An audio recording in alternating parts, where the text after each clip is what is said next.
But most importantly, I want to recognize the farmers who are here with us. So farmers, if you're here, if you could stand so we could acknowledge you.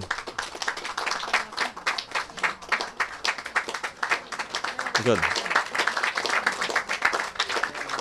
So we are really here because of the farmers. So thank you very much for coming, and thank you for your presence.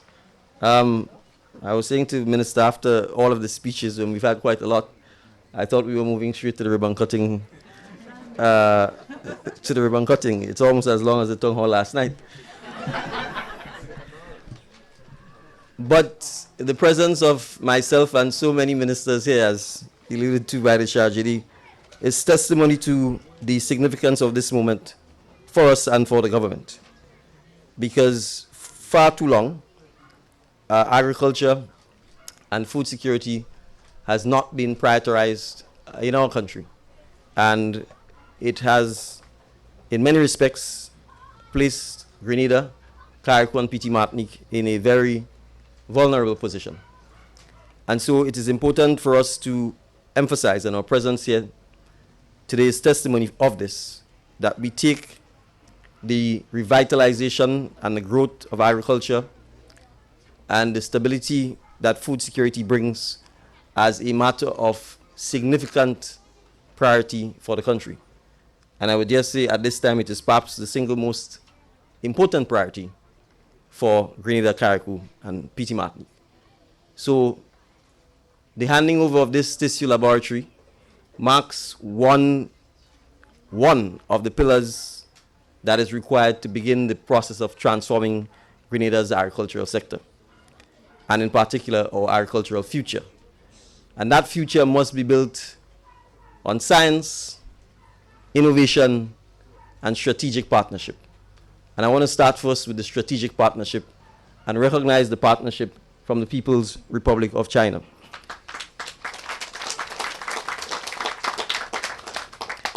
You've heard both from the Chargé and from the Minister, as well as P.S. Bagwan, of the details of this partnership from the 8th mission. And so I don't want to bore you by going over those details.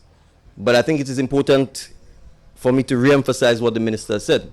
We have not had a tissue culture plant in Grenada for over a decade. And if we are serious about agriculture, and we don't have such a plant that is essentially the start of the cycle of producing agriculture, then we could not be serious about agriculture. And so this is a significant step in ensuring that at a foundation level, we are doing what is required to make sure that all persons who are interested in farming, not just those who are farming now, all those who are interested in farming gets greater access to planting material. And so I want to challenge your agronomists to be more ambitious than just saying in 3 years' time we'll have 100 and the capacity to do 185 plants. Because there is a lot of idle land in Grenada. A lot of land that has not been planted since Hurricane Ivan. That's 20 years ago. And so there is significant opportunity for us to ramp up production throughout the length and breadth of Grenada.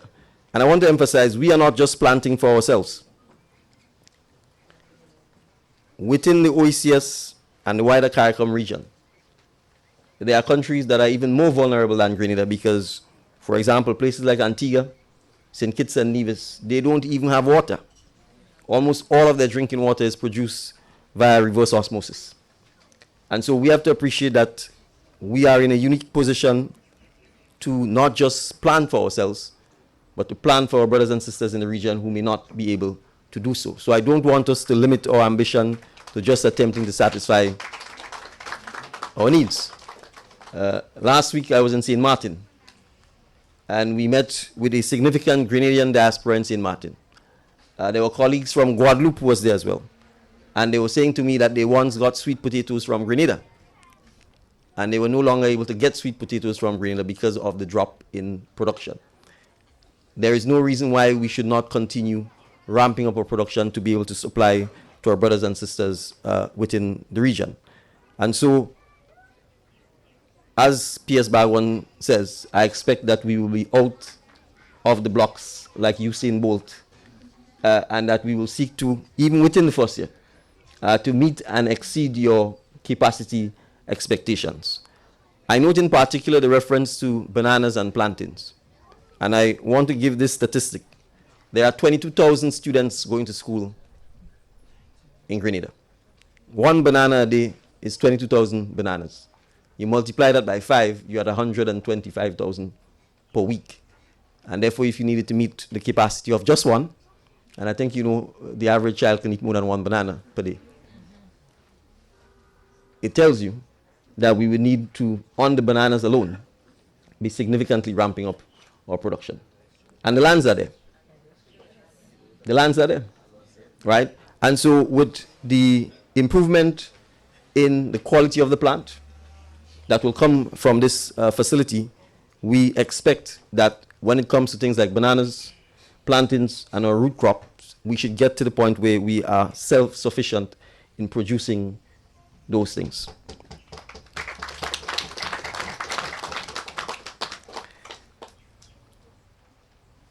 We have to appreciate that the average age of our current farmers is beyond the normal retirement age that currently exists in Grenada.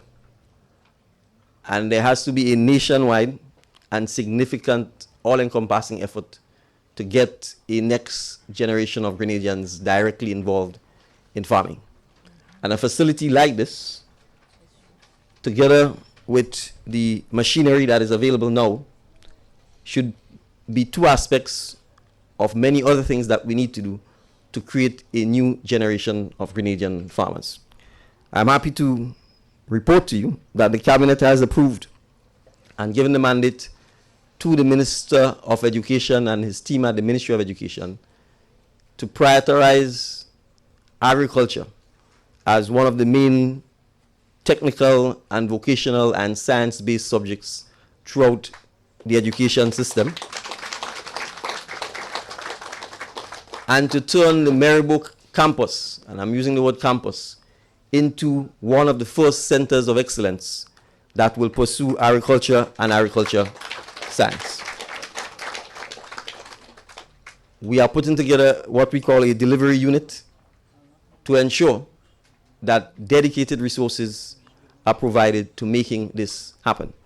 And I want to point out that we don't want to wait till students have completed secondary school or completed TMR Community College to then reintroduce them to agriculture and agriculture science. We want to ensure that as early as Forms 2 and 3, that they can, of their own volition or with the support and backing of their parents, deliberately choose a path in agricultural science, in food security, in agronomy, in veterinary science, and all of the supporting academic, technical, and professional areas that is required to ensure that our food security becomes a priority. And so the Mirabeau campus is one such campus, working together with the TMR Community College, that the government will make significant investments in. And all of this is part of this to ensure that we can make this a reality.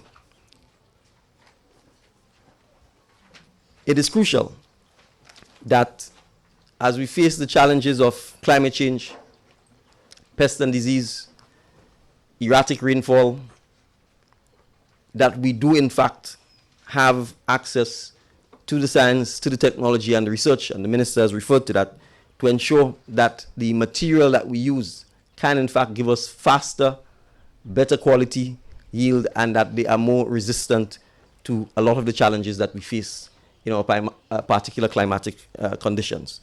And so this is crucial, and the research, the science is critical. And I want to emphasize this because sometimes we let superstition get in the way of science.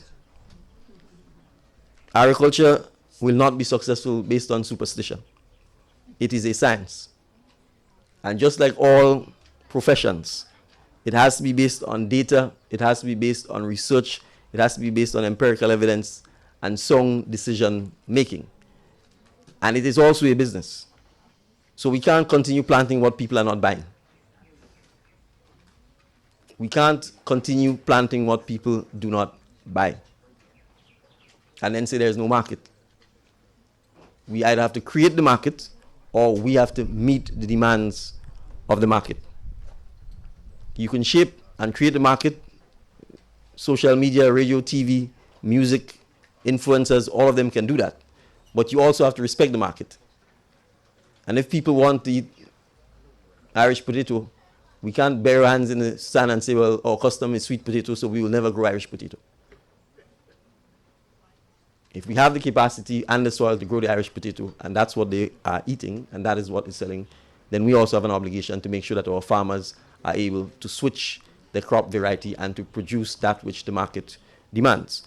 And so it's important for us to appreciate that science research, including market research, plays a significant role in ensuring that our farmers are successful. We shouldn't plant and then figure out whether there's a market for it. We should know before we have planted that the market exists. Not just exists, but that we should know the price that we will get, because that will determine whether or not it is worthwhile planting. And so the science, the innovation, and the partnership is critical.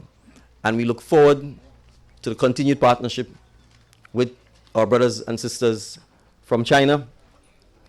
And it's important for me to emphasize that the partnership is not just at a national or supranational level, but importantly at a community, at a village, and at a people-to-people level.